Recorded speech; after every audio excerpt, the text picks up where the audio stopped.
in this. And that's why, my friends, I've come to seek your support. We use so many Chinese products, software, hardware, from apps and software that sends millions and millions of dollars to China to products like clothing, phones, computers. If we boycott these goods, it'll send a clear message to China that the world is not happy with you. But is it right to boycott goods from a particular country? When normally not, when it is among equal partners. But my simple tribal mind says that China is not a normal country. If the world was a club of peaceful sheep, China is a wolf in sheep's clothing. It doesn't respect the rules of the game.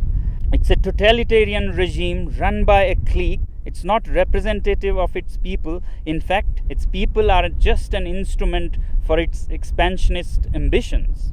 It doesn't respect international customs or bodies like the WHO, and we saw because of its behavior how the COVID spread so much and caused so much suffering.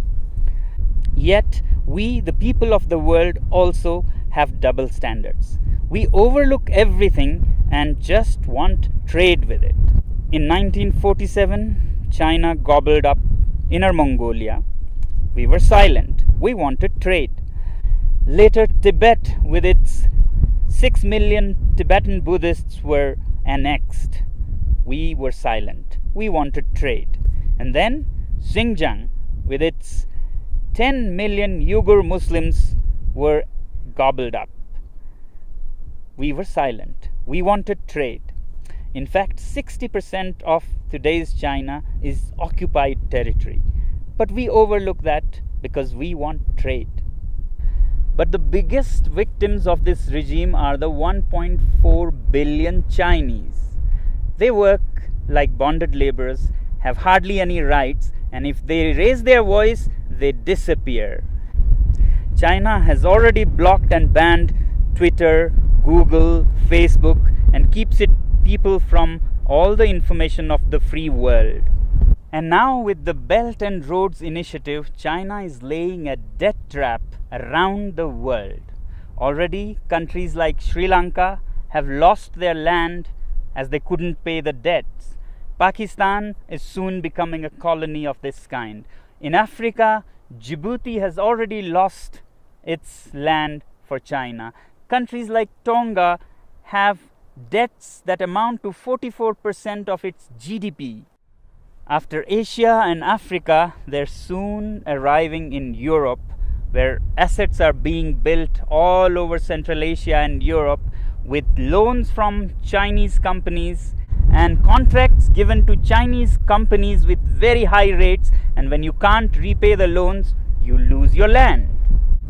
To my simple tribal mind, these belts and roads are the veins to suck the blood of the world, to send finished Chinese goods and to suck resources and money from around the world. But we overlook all these facts because we are addicted to cheap Chinese goods.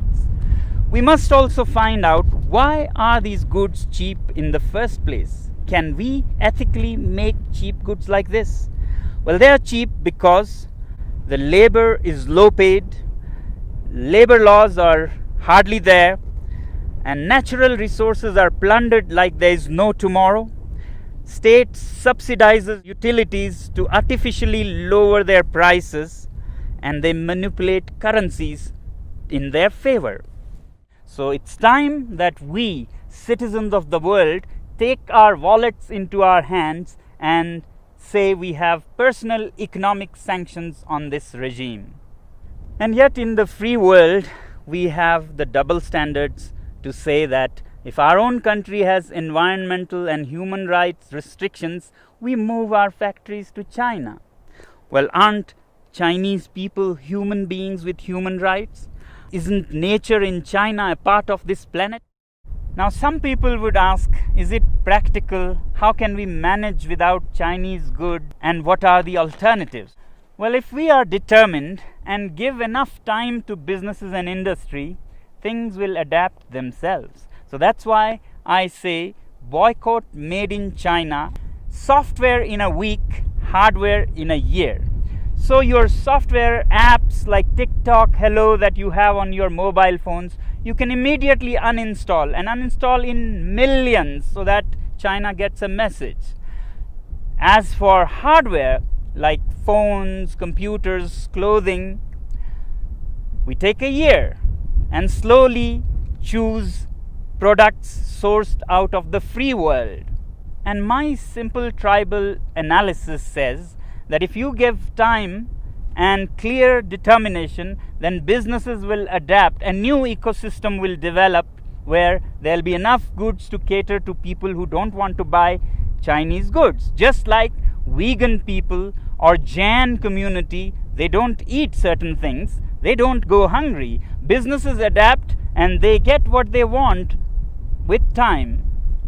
As for replacements and alternatives to Chinese good, I really don't think that we need an alternative for everything. We have been buried under cheap Chinese goods. We have made our houses into museums cluttered with cheap things that we don't even need.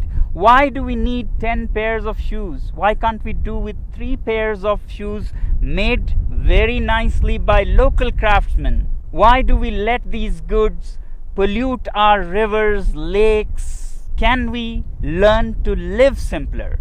These lockdowns have actually taught us that we can be happy with much less. So can we also think out of this box and talk about a simpler life with local products? If you want to learn more about how to live happily with simpler lives, please look up our movement ilivesimply.org. You may not agree with me, but if we keep appeasing China because of our addiction to trade with it and overlook everything else, my simple tribal mind says that we might even be repeating history. How in the late 1930s, the British government led by Chamberlain kept appeasing Hitler and giving in to its demands finally led to the Second World War. If we continue on the same path, we might either be leading the world to a Third World War or a world dominated and colonized by China. Let me help you understand further what our addiction to trade with China can land us into. Here's a story of the great Indian monkey trap. Man puts a sweet bait into the pitcher and then ties this pitcher to a tree with a very small opening. And the monkey comes, puts his hand into the pitcher, grabs the sweet. As it closes its fist to grab this bait, the opening is so small that a closed fist cannot come out of its mouth. But the monkey does not understand that all it has to do is let go of its little booty to free itself from slavery. It struggles and struggles to get its hand out, but doesn't open its fist and let go of the bait. Continues for all night, and in the morning, the shrewd hunters come and catch it, all because of its attachment to its booty. I hope we are more evolved than monkeys and can let go of such baits. Well, this is all that the last citizen from the remotest part of the planet can say. The choice is yours.